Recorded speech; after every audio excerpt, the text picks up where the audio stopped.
Welcome to Dan's Talks. My guest today is April Gornik, who is one of the founders of the church, which is a facility here in Sag Harbor where art and programs are conducted almost daily now, I think. And it's a former Methodist church. And it's just one of the grand entertainment venues here in the Hamptons for intellectuals, I guess you would call it, or normal people who aren't intellectuals. Well, But very specifically, if I may add, we've envisioned it as both creativity center and a community center and an arts center. Not necessarily not in that order, because we love that we're getting people from all kinds of disciplines, giving talks and letting people have intellectual and other adventures. Printmaking, for instance, is something that we offer. We have a really huge range of things that we are doing because we do want to appeal to multiple sensibilities. And also to point out particularly that creativity exists in mathematics and gardening and science. And, so it's a creativity center, I'd say, first and foremost, creativity/community center. also huge, built as one of the grandest churches in Sag Harbor, rivals the Presbyterian and some of the others. How high is that? It's at least 40 feet, I Oh, think. yeah, at least because the vault that we left exposed on the main floor of the church had been raised when it was moved to its present location in 1864. It was built in 1835 on High Street, and it was meant to sort of overlook the village, but then there was also getting your sled up there in the middle of winter when it was icy and the wear and tear of that. So it was moved down 29 years later to its present location. And by that time, a Greek revival church, as it had been, was totally passé. So the people that moved it also added the stone floor that it sits on and the cupola, because what's more Italian than a bell tower? And so they improved it that way as it was moved. And so it became even grander than it had been in its past location. And it is very roomy, and we tried to keep it very open. So for people who haven't been there, they're going to see initials of the men who moved it there in 1864, who signed their initials and the date 1864, which is clearly visible on the very top joist of the rafters.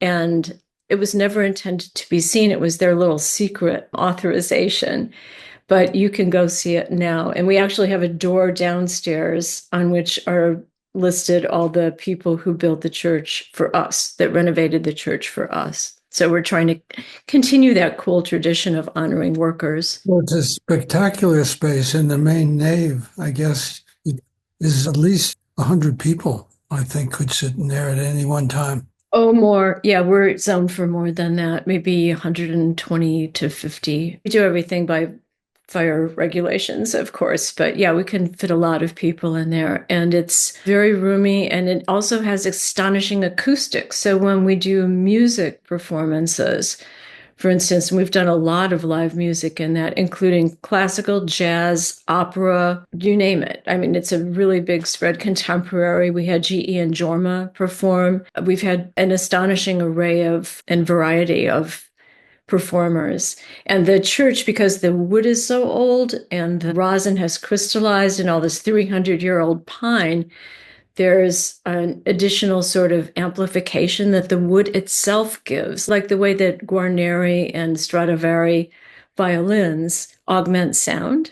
You get that from the wood in the church with other forms of music. So, and that was just a gift. That was just an unexpected gift that we ended up with this extraordinary acoustic aspect. We're about 20 days before Christmas.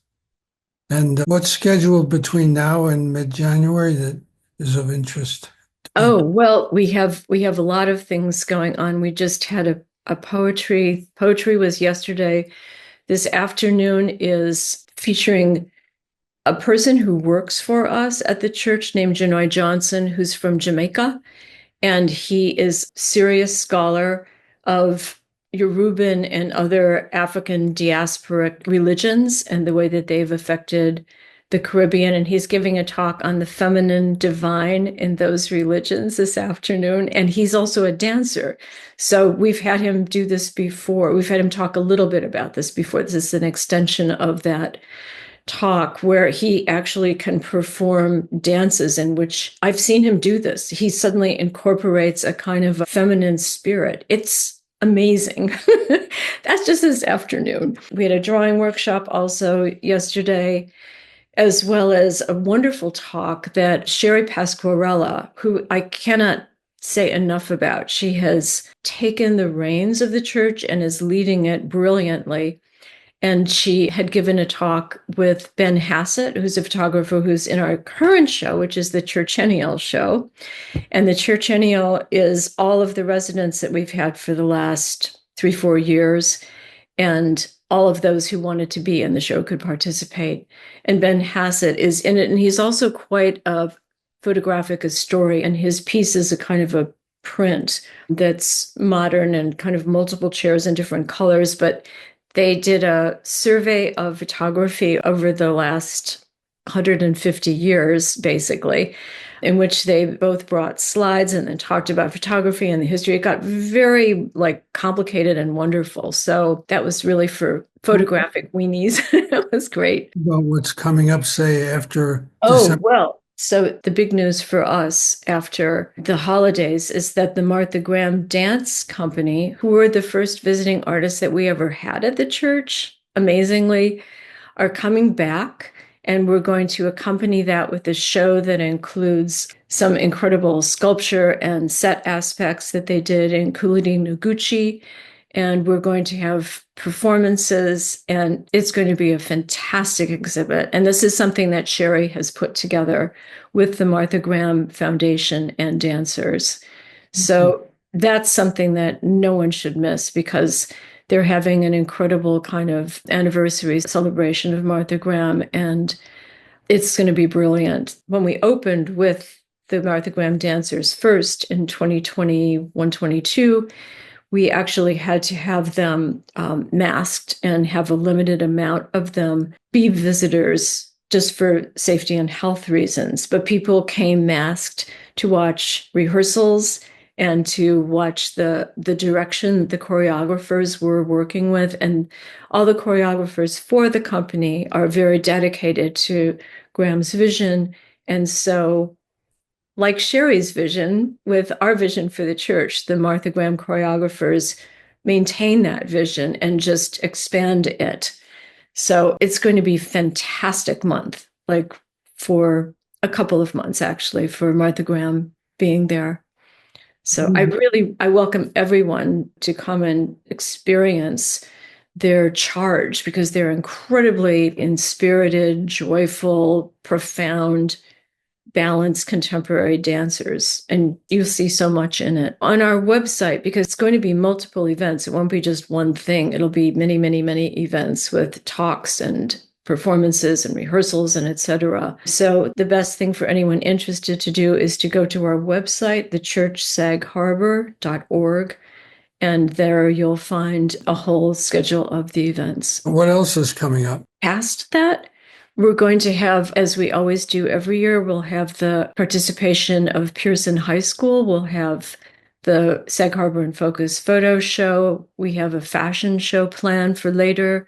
That's a collaboration with Mary Jane Marcasiano, who works with the Historical Museum also and works with the kids to present their creative efforts. We're going to have, in the summer, for the 250th anniversary of the United States, we're going to have a show that focuses on landscape and mostly contemporary, but some historic representations of it. And I haven't seen the checklist yet, so I don't know who's in it exactly, but we're very excited because it's Donna DeSalvo is one of the curators. She's a very, very well-known curator who has worked with the Whitney and other august museums and the Wexler Center for years and years and years. So that's going to be very exciting.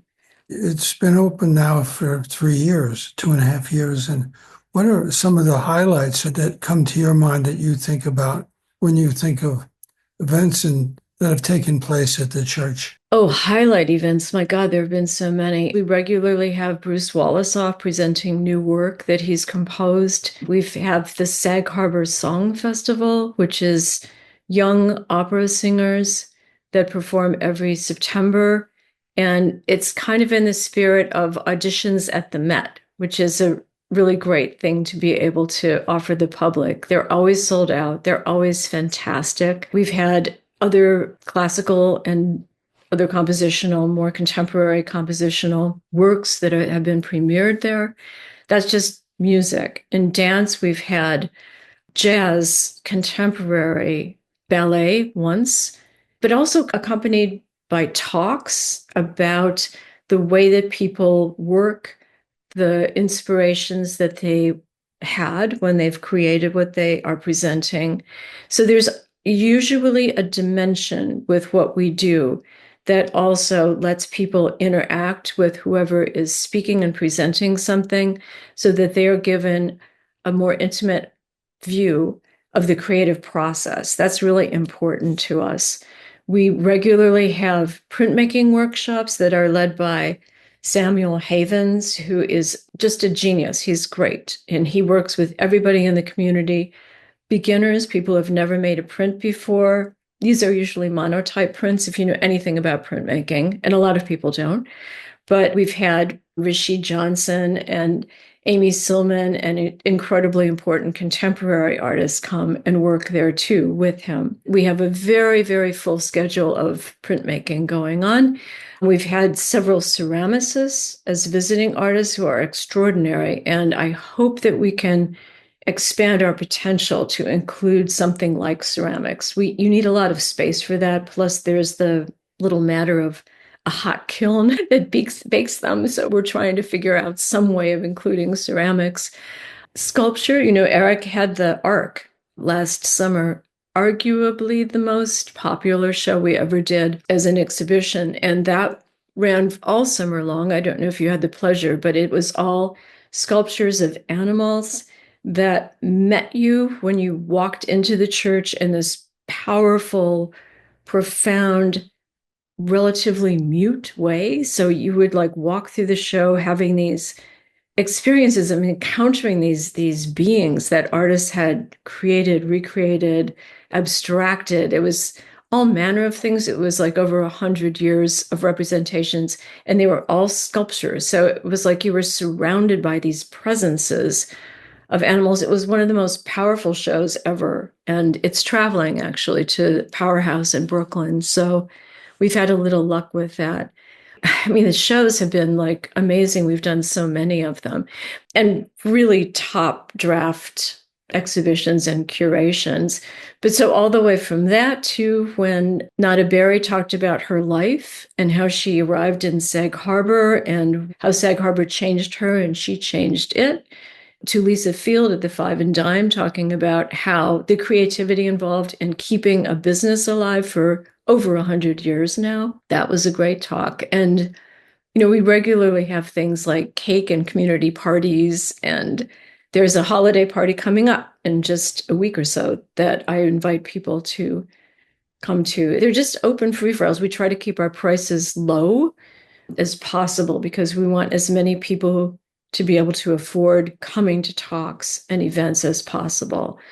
So I don't know if we've ever had a ticket price that was more than $100. When we do a creativity conference, which is also a yearly event, which always happens in April, and this year, the second week of April, that will be, so far, there's a poet, there's mathematician, there's scientist, there's an artist, talking about AI, actually. We have an extraordinary roster for that day of talks that culminates in a cocktail party where people can talk to all the speakers, and there's a panel at the end. It's fascinating. But we're trying to bring all these different people together so that there's literally something for everybody to be wowed by and made curious by and learned things. So it's education in a way is central to what we're doing, but it's not overt. It's just like the wonder of discovery. That's our focus. To talk about this, I was wondering what the animals that greeted you when you came in were in that sculpture. Oh, I can tell you vividly. There was a cat that was made of spikes that was fantastic. It looked almost like a stegosaurus cat. There was a cat that was sort of arching and stretching. There, immediately behind that, there was Charles Ray Wolfe, which was like silver and weighed a ton and was extraordinary. The thing that caught your eye, if not the first, with the most impact, was a full size, literally full size sculpture of an upside down juvenile African elephant poised on its trunk. You kind of couldn't tell how it was suspended. You look for wires, but there are none.